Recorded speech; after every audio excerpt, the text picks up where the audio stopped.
Настоящий педагог-психолог дает ребенку не только знания, но и помогает адаптироваться к коллективу, развивает психику и особенности его поведения. Сегодня в этом зале побороться за звание лучшего собрались 4 победителя первых 2 туров регионального этапа конкурса «Педагог-психолог-2023». Одна из них – Луиза Мархиева. Женщина работает педагогом-психологом в детском саду уже 11 лет. За это время изучила работу не только с детьми, но и с их родителями. Как обеспечить свободное и эффективное развитие способностей ребенка с помощью специального прозрачного планшета, она решила поделиться сегодня с жюри. Прозрачный планшет – это такое уникальное пособие, которое способствует развитию не только мелкой моторики рук, воображения, внимания, психических процессов, эмоционально-волевой сферы, но также может использоваться как эффективный инструментарий в работе в коррекции детско-родительских отношений. Сложно было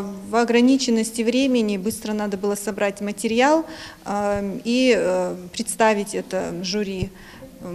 Просто когда у тебя много своего материала, так особо сложностей не вызвало это.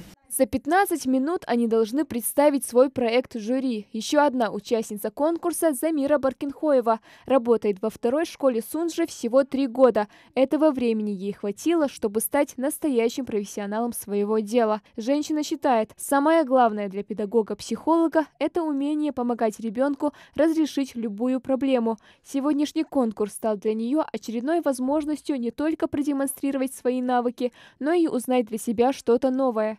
Я показывал мастер-класс на тему конфликт и способы его разрешения.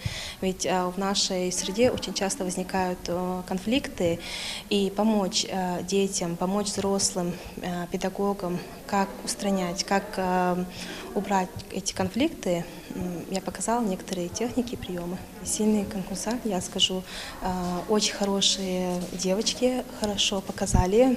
Ну, надеемся на лучшее. Из 4 конкурсанток пройдет в следующий этап только одна. Члены жюри оценивают креативность, актуальность темы, оригинальность представленного проекта, также уровень профессионального мастерства. Существует ряд критериев, они совершенно четко прописаны, определена система, по которой это все будет оцениваться. И коллегиально, объективно, максимально, насколько это возможно, потому что хочется отметить всех, потому что все они замечательные люди. Но будем смотреть по критериям, по параметрам. Всероссийский конкурс «Педагог-психолог» ежегодно проводится для выявления талантливых и высокопрофессиональных педагогов-психологов по всей стране, направлен на повышение профессионального уровня. Цель данного конкурса была для Министерства образования и нашего психологического центра для того, чтобы объединить и частный сектор, и государство, представителей государственных учреждений, специалистов, коллегиально решить, обменяться опытом и коллегиально решить, кто поедет от нашей республики представлять республику именно на федеральном уровне.